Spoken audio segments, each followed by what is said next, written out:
A good visit to the range and a surprise when I went to Cabelas, and that's what's coming up.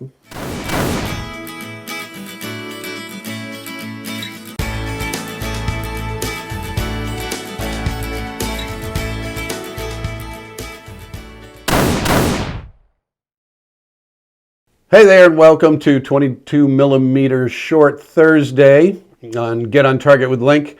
Today, I'm talking about, I had a fun day today. I went to the range and I brought my Canik TP9 SFX to do some preparation for an upcoming IDPA event.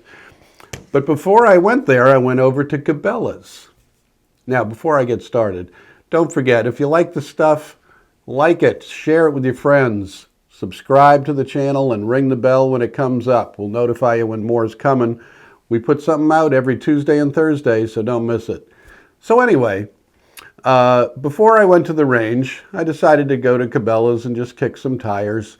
Always looking to see if there's some kind of special going on or what they might have in the gun case that's exciting and new, or old and on a great sale. Which is rare. I almost never find anything like that, but every once in a while I get a surprise. The Canik was one of those surprises that I found there one day. But today I was kicking around, and I'm gonna look at the ammunition shelves, just hoping against hope, seeing if something's there. And I went down one aisle, nothing there, another aisle, nothing there. And I turned the corner, and lo and behold, there was an entire shelf filled with 9mm, packed. I was like, what is, I felt like I had just walked out of the woods in The Wizard of Oz onto the poppy fields, and I could see Oz in the distance. It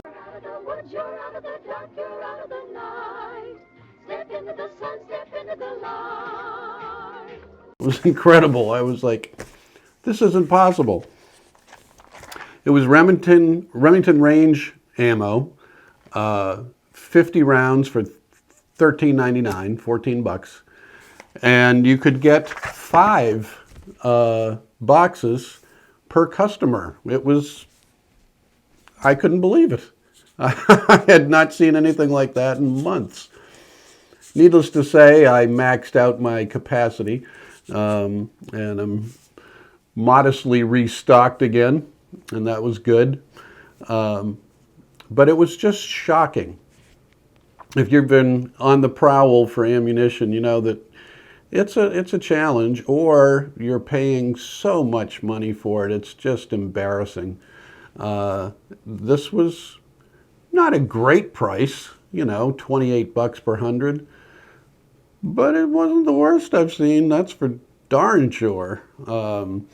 Going online and ordering it online, it just seems like they're just waiting for us to desperately make our order regardless of what the pricing is. So it was a great find.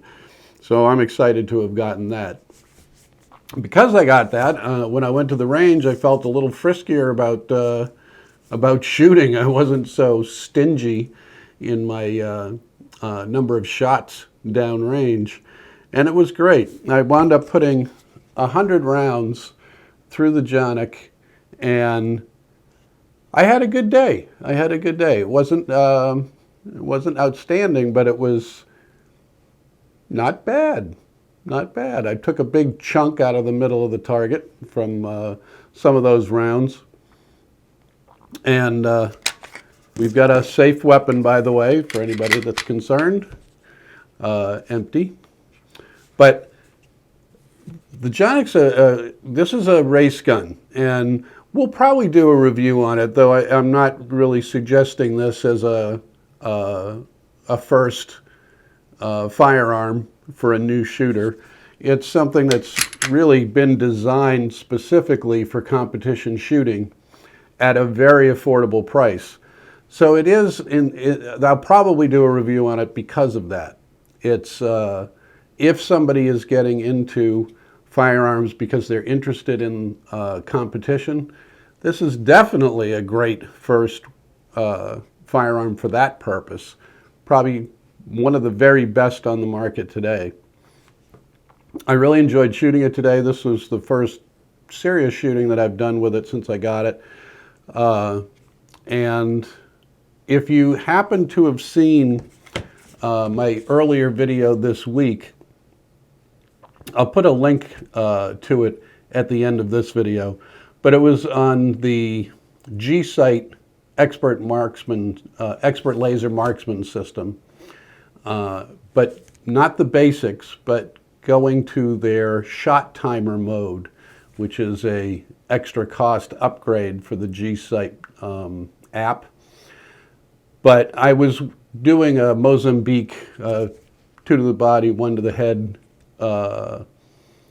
drill, and I took that to the range today, and I was a lot slower at the range than I was here at home with my dry fire routine, but it was still modestly effective. I find I shoot low with this gun for some reason. I have to compensate and shoot higher, and that was part of why I was bringing it to the range. What did I need to know to get on target so when I do shoot IDPA, I'm not wildly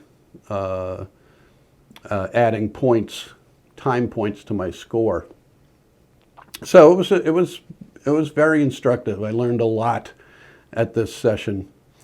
But having gone to Cabelas first gave me the freedom to really just let some rounds loose. I knew I had some ammunition for a little while. I wasn't going to be running out and finding myself not shooting because I couldn't shoot, because there was nothing to shoot. So that was a big deal at the range today. I hope you got out this week and you were productive in your shooting and gained something from it. I definitely did. This was a great day and I really enjoyed it. My first IDPA event I think is coming up very, very soon. When it does, I'm going to make sure to share it with you. I'm looking forward to that. I have 2 goals for my first IDPA event. 1, don't get DQ'd, don't get disqualified. And my second is try not to be last. That's it. If I can accomplish those 2 things, wildly successful. If I can just not be disqualified, modestly successful. So I'll still take last place because you got to be in it to win it. So I'm looking forward to getting started with that.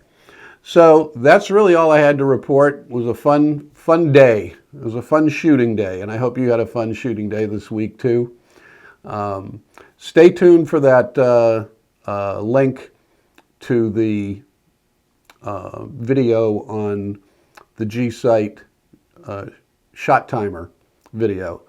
It's pretty instructive for me, and I think you'll get a lot out of that if you get a chance to take a look at that, and more out of it if you get a chance to take advantage of the shot timer, because it's a really, really, really good tool. So that's it for this week. It's a quickie, but looking forward to seeing you again. And until the next time we meet on Get on Target with Link, see ya.